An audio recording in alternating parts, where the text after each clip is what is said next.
Yun na, what's up mga chong? Quick video. Sagutin lang natin yung tanong ng tropa. So, magkano ba ang remap? O okay lang ba yung remap? Yun ang mga tanong ng mga tropa natin. So, wait lang, check lang muna natin yung motor natin. Kung gaano ka dumi.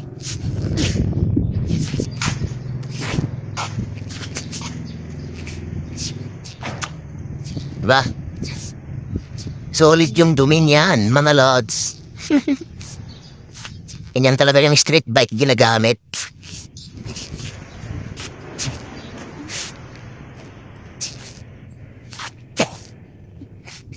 So yun, sagutin muna natin una yung magkano yung remap.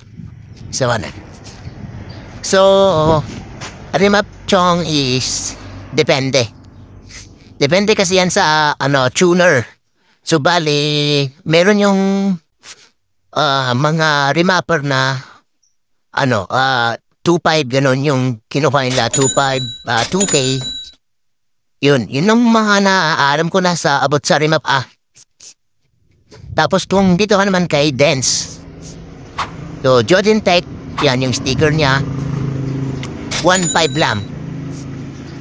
1.5 mga chow, sa hindi pa nakakalam.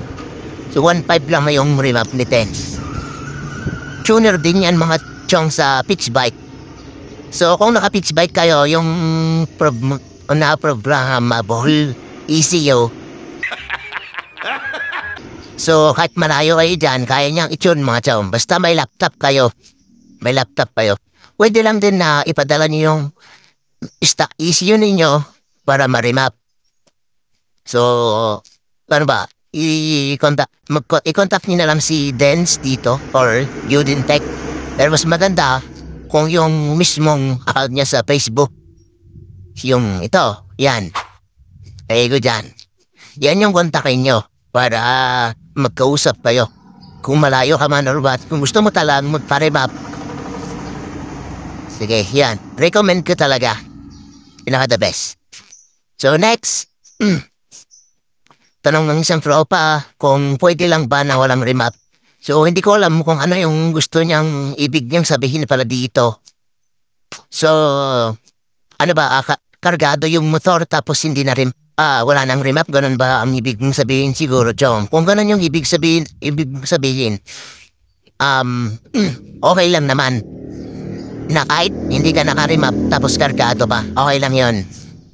Na-try ko na rin na hindi naman naka-remap, okay lang. So, power pa rin. So, ang gawin mo na lang is bracket combination. So, 1436 para mas mataas yung limit niya. Hindi agad nilimit yun yung gusto kong sabihin mga tiyan. Kasi pag kargado ka na kasi mas mabilis niyang makuha yung limit niya mga tiyan. Kung naka-stack sprocket ka pa lang 38, 14. So, mas mabilis niyang makuha yung limit niya kasi nga, siyempre malakas na yung motor mo, hindi na-stack, diba? So, mag-adjust ka na lang sa sprocket. Pag kulang pa sa yung 1436, so, try mo mag 1434. Pero, wala na yun.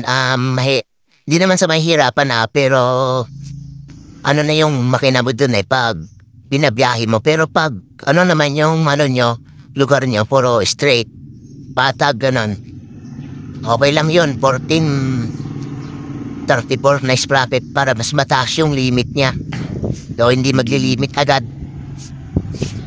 Pero kung naka-remap ka kasi mga tiyo, mas makuha mo pa yung power, mas madagdagan pa yung HP. So, mas malakas. Kaya, yun pa rin. All goods pa rin, yung hindi ka naka-remap or what. So, ayun lang mga tiyo, salamat sa nag-comment. And yun, sa mga bagong pasok, salamat. Subscribe na lang kayo, pakilike na lang yung video natin. So yun, next video na lang, abang-abang.